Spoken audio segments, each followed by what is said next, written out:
100 anos antes do nascimento de Cristo. Os mestres de Israel ainda liam com reverência o antigo rolo de Moisés, o livro de Números, entre as colunas do templo e as sinagogas de pedra. O povo recordava uma história que começava muitos séculos antes, no coração do deserto. Israel havia deixado o Egito. Já não eram escravos, mas ainda não eram um povo pronto para a terra prometida. E ali, aos pés do Monte Sinai, Deus começa a organizar sua nação, transformando um povo cansado em um exército santo. E falou o Senhor a Moisés no deserto do Sinai, dizendo: contai toda a congregação dos filhos de Israel. Esta simples ordem divina daria início a um dos capítulos mais fascinantes da jornada de fé do povo de Deus. O primeiro ato de Deus é simples, mas poderoso. Ele manda contar o povo. Homens de 20 anos para cima são registrados, tribo por tribo. Mas imagine só, esse censo não é uma mera contabilidade como faríamos hoje. É uma declaração de identidade. Cada nome anotado representa uma vida chamada por Deus, uma alma com um propósito. Deus conhece cada homem, cada família, cada coração que faz parte do seu plano grandioso. Nada escapa ao olhar do Senhor. Em meio ao silêncio do deserto, um povo que antes era apenas um grupo de fugitivos está sendo moldado, organizado. Assim foram contados todos os homens de 20 anos para cima, aptos para a guerra. Eles não são mais uma multidão anônima, são um povo preparado para marchar sob a direção divina. E aqui fica uma lição poderosa para nós, antes de nos entregar às grandes promessas. Deus primeiro nos ensina a importância da disciplina e do sentimento de pertencimento. Ele nos conta, nos organiza, para que entendamos que fazemos parte de algo muito maior. Agora, imagine a cena que se desenrola. O tabernáculo, a morada visível de Deus, é levantado bem no centro do acampamento. E ao redor dele, as tribos se organizam com uma precisão impressionante. 3 ao norte, 3 ao sul, 3 ao leste, 3 ao leste. Cada tribo tem seu estandarte, sua posição definida e seu propósito claro. Mas o ponto focal, o coração de tudo, pertence ao Senhor. A Bíblia diz: os filhos de Israel se acamparam cada um junto ao seu estandarte, com as insígnias das suas casas paternas. Essa organização ensina uma verdade eterna. Quando Deus está no centro, todo o resto encontra o seu devido lugar. Mesmo no meio do caos do deserto, há ordem. Mesmo na incerteza da jornada, há um propósito que nos guia. E a reflexão para nós hoje é direta.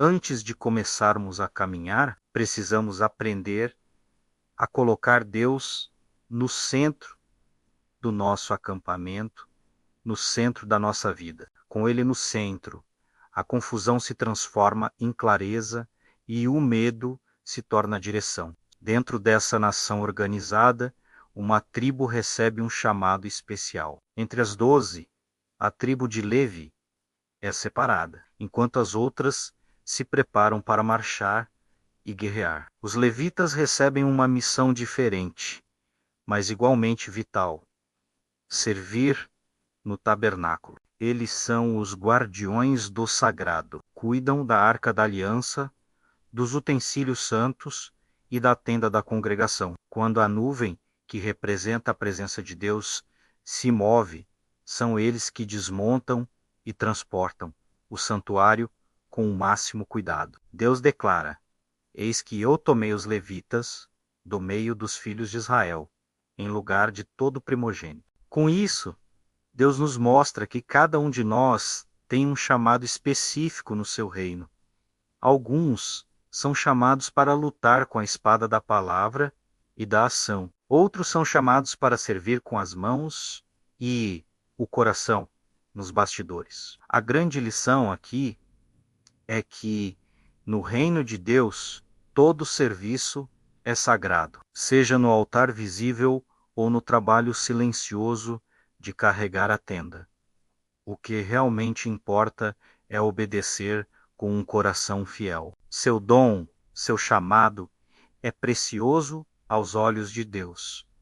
Após meses de instruções, preparação e organização, finalmente chega o grande dia. Um silêncio expectante paira sobre o acampamento. De repente, a nuvem da presença de Deus, que repousava sobre o tabernáculo, começa a se erguer. O sinal foi dado. As trombetas de prata soam, um chamado claro e ressoante, que ecoa por todo o deserto. O povo, com agilidade e ordem, desmonta suas tendas.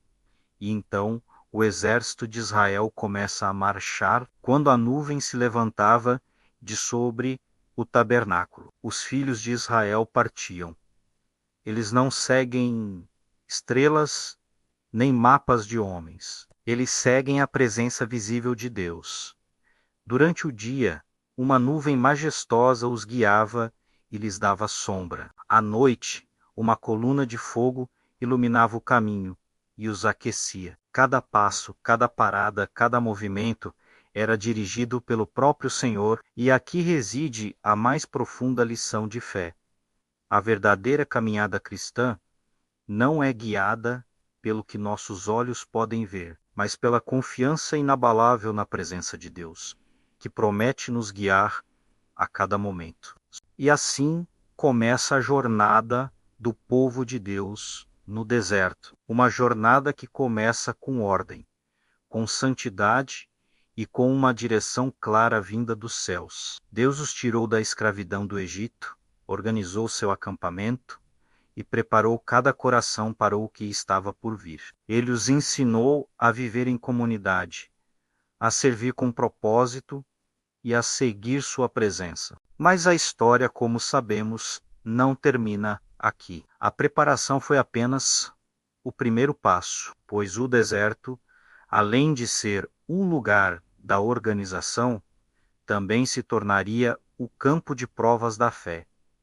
E logo veremos como esse mesmo povo, tão cuidadosamente organizado por Deus, começará a reclamar, a duvidar e a se rebelar contra aquele que os guiava com tanto amor. No nosso próximo episódio, vamos mergulhar nos desafios que surgiram no caminho. Descubra o que acontece quando a fé se transforma em murmuração e a gratidão dá lugar à rebeldia. Junte-se a nós em Rebeldia e Castigo no Deserto, explorando os capítulos 11 a 21 de Números. Obrigado por nos acompanhar nesta jornada de reflexão. Se este conteúdo tocou seu coração, não se esqueça de curtir, compartilhar e se inscrever no canal para não perder o próximo capítulo da nossa série. Até lá!